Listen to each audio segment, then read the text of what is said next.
But before we quote a couple of stripping psalms, catch on, children, there's a legend that every day two angels are sent from heaven, each to go to the earth, and they both have their bags. One angel is charged with the task of gathering up all the requests that are made of God. The other angel gathered all the thanks. It is said that the angel who carried all the requests back to God made many, many trips from earth to heaven. The other angel who goes through the day filling his bag and never finding it necessary to return to heaven until evening, when his bag only was partially filled. The Bible tells us in Psalms 107, "Oh, give thanks unto the Lord, for he is good, for his mercy endures forever." Psalm 107:8, "Oh, that men would praise the Lord for his goodness, for his wonderful works to have children of men." Psalm 103:1 and 2, "Bless the Lord, O my soul. All that's within me, bless his holy name. Bless the Lord, O my soul, and forget not all his benefits." Which bag are your requests in?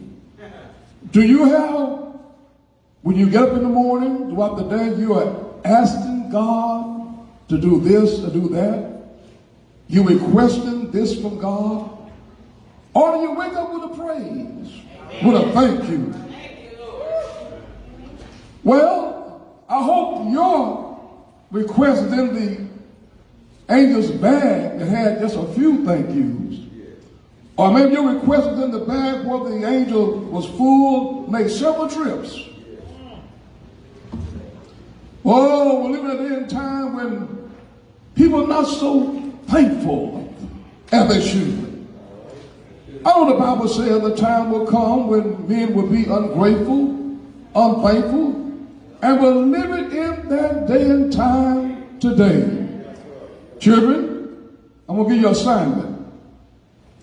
Every day, starting today, you might already have done it and will be doing it. Don't let a day go by without you say to your father and mother, thank you. If you cannot reach them, call them, text them, or write them, but say thank you. All right, I know many might be saying, well, he or she have not done anything for me.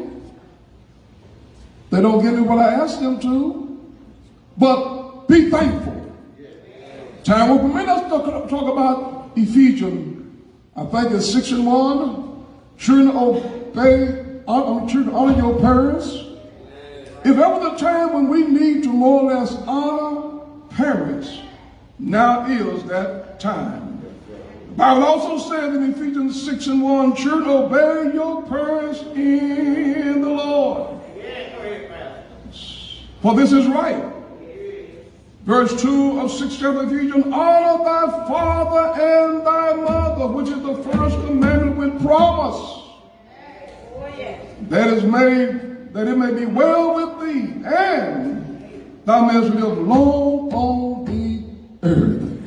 If I took a survey of you today, from the youth to the oldest, how long you want to live? Most of you would say, I want to live long as I can. A long life. But to the children, to we, it's so important because that's a promise. If you honor parents, you obey parents, the promise of your day will be long up on the face of the earth. Well, what do you mean, Brother Pastor? You can more or less convert that word into respect. Should respect your parents. That's a word that sometimes we overlook or take it for granted. Well, my parents know I love them. My spouse know I love them. But the Bible says, honor father, honor mother. Now let me put a pin there, y'all. And I'm not being personal and getting your business. Some of us might have a hatchet against your parents, how you were treated when you were a child, or maybe when you were an adult. I'm not going to tell off on Lee, but Lee and I had some conversation when he was grown and gone.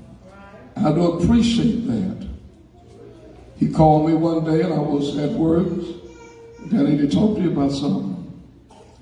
We met at, was it Dennis or Whataburger? Anyway, that's okay. But we talked. He shared his desire, what he want to do.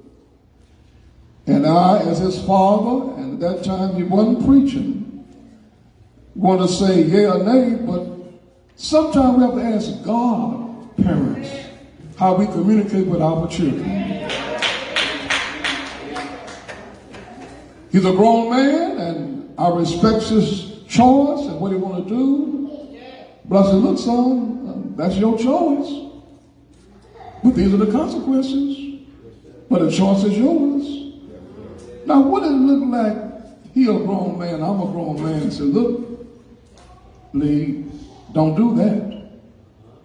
If I would have stood up and snapped my feet, no, don't do that. Now, that would have been a debate. Maybe argument.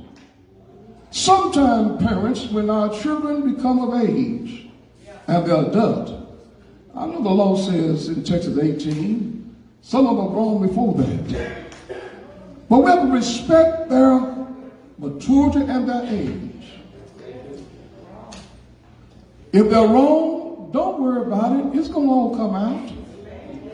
But respect their choices. You know it's not the best. They don't know they do not know what they're doing is not the best at that time, but all that they live through it, they'll look back and they'll remember the advice you gave them. All right, now, you didn't listen to me right now, maybe listen to me. Some of us have gone against the wishes and desires of our parents.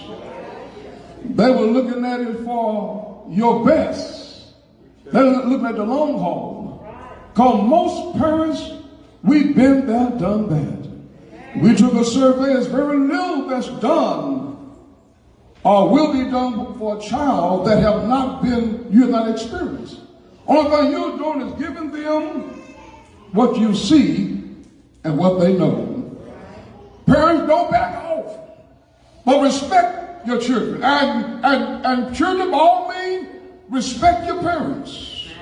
Now, I'm not going to ask you to raise your hand, but to we adult parents, if there's a son or a daughter living with you, you still the head of that home. All right? Y'all too quiet for me here. Young people, and you might be an adult and still live with your parents at home. Look, you ought to respect and honor them, their requests. Oh yes, even obey them. Well, let me fix that now. Now, if mom or dad tell you to go and rob a bank, no, you don't do that. But you respect their wishes. If you're at home, dad say go mow the yard. Son, you go mow the yard. If the parents tell the son or daughter to clean the kitchen up, wash the dishes, you don't do that. Now, y'all gonna get on me. Parents, you can't more or less treat your adult children like they're living in a hotel. And adult children, you shouldn't expect that. You're of age. You more or less at a point to fend for yourself. All right, now y'all gonna get on me again. If you're of age, I'm gonna talk to the men now. Brothers, why you go to mom and dad always got your hand out? Can you fix me up? And here's the bad part, you got a date. Dad, I'm going out, I need some change. You mean you asking for some change, you 18 plus, and you got a date?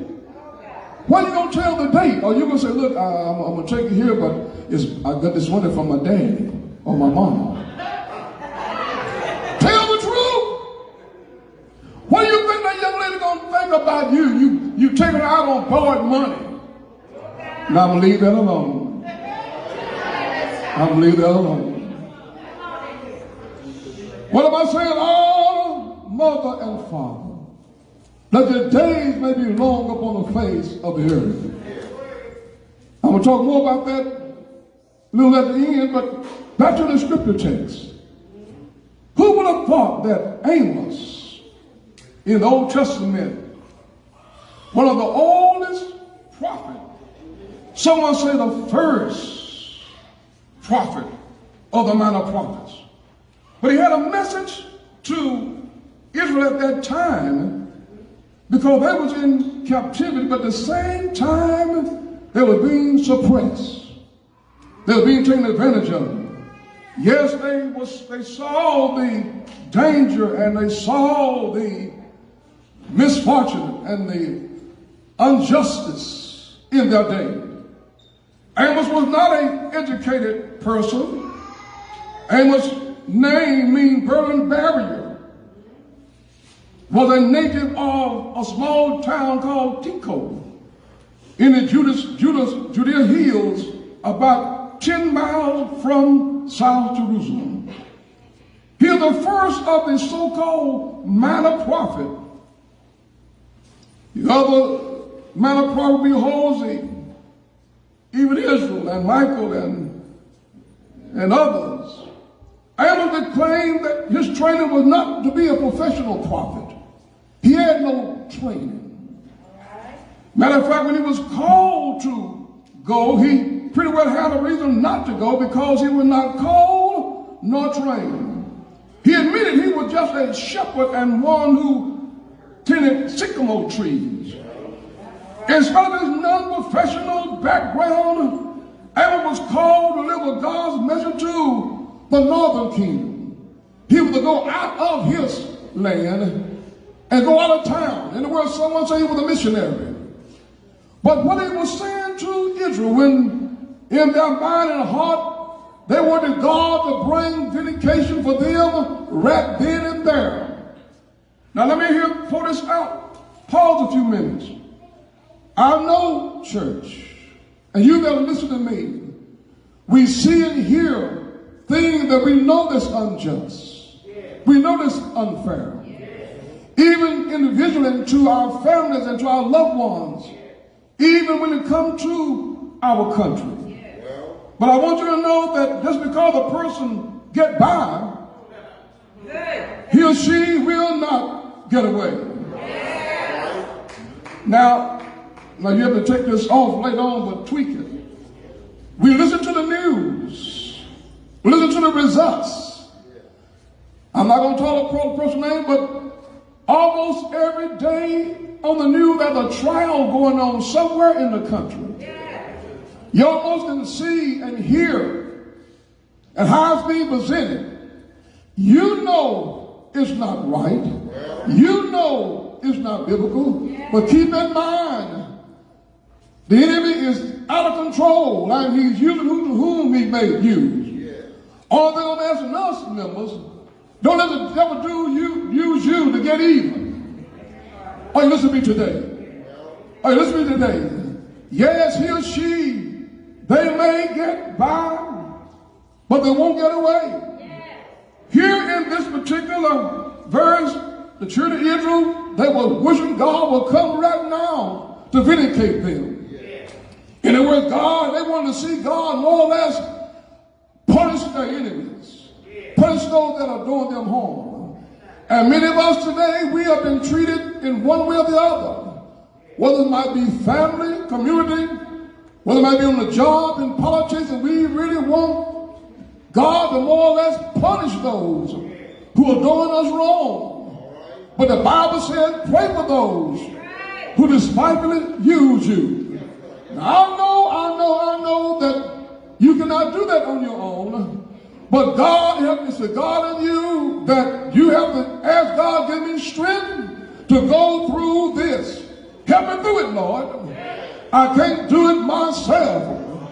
Yes, you sometimes want to raise your hand and more or less ball your fist.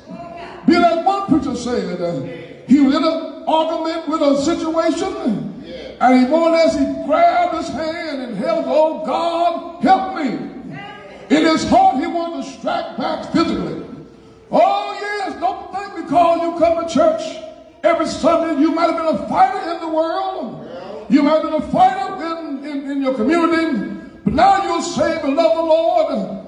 We want to put down our weapon and put down our fist. And now we're praying for our enemy. Sometimes you want to revenge and more or less want to let them know what you think and how you feel. But do like the brother and hold your hands. Pray to God, God, hold my peace. Let God help you.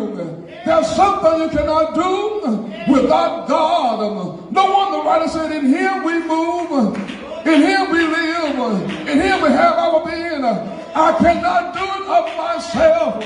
I need God on my side. Thank you, Jesus. Now, one of the tricks of the enemy, you have to be very careful. He won't detract you. He won't want to cause you lose your honesty, lose your sight on God. He won't want to cause you lose your focus because he distract you by things you want to stop what's behind you. My God, time is moving. But don't give in to the enemy. In our lesson this past quarter, both in YPWW, Sunday School and Mission, we've been talking about how the believers should be. There's some things, remember, it should not be named among you because you're a child of God. Oh, my brother, and oh, my sister, the Bible tells us to fight the good fight of faith, not physically, but sometimes we want to do good. Paul said, well, I would do good, even is present. Oh, my brother, oh, my sister, you have a strength in God. Your weapon is not a switchblade. Your weapon is not a gun. Your weapon is the Word of God. Stand on this Word. Stay focused on this Word. God will.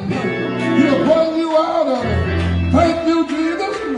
Well, let me nugget here. Amos gave a little poem. He gave more or less illustration. Here's a man. He's in the woods. A lion is on his track. He's fleeing. He's running from the lion. He got away from the lion. But lo and behold, when he thought he was safe, he met a bear. Here he is. He's running again. Sometimes, church, you go to one thing, you think it's all over. But lo and behold, you face another challenge. It's almost like climbing a mountain. You climb the mountain, get to the top, and you wave your head, you wave sweating. Say, well, I've got through this. And you look up, my God, there's another hill, another mountain to travel. Your mountain, it might be sickness. Your mountain, it might be those hating on you. Your mountain might be challenging. Oh, church, oh, my brother, keep your hands in God's hand. Look at the illustration. You passed the bear, you passed the lion, you got home, and home is a place of comfort, a place where you just can relax. And you thought because you got away from the bear, you thought because because you got away from the land. These are the issues in life. And now you're home. Think everything is okay. And you lean against the wall. And a serpent, it crawls out and bites you. You thought you got away. But evil, I say evil, you cannot more or less do wrong and get by. Oh, church, you cannot take for granted because you come to church, but you never gave your heart to God. You do good things, but no relationship with the Lord. Relationship is what the Lord is calling for. Thank you, Jesus. You thought you got away, but no, you didn't. You never got by. You got by the lamb. You got by the bear. But the serpent, you couldn't see him. You just put your hand in the wall. And lo and behold, he came out and bit you. Oh, my brother, and oh, my sister, you thought you got away on deeds you did years ago. You thought you got away. Oh, no, sin. I say sin. You didn't make it right with God. That's why when sin is in our life, ask God to forgive us and move on. Thank you, Lord. The Bible tells us in Proverbs 14 and 34, I believe, righteousness exalt a nation, but sin is a reproach of any people. Oh, my brother, oh, my sister, yes, we see unrighteousness and injustice in our society, but don't think it's going to go down without God dealing with it. God going to deal with that sinner man. God going to deal with the injustice. All ask you, as a brother, sister, don't just be a part of injustice.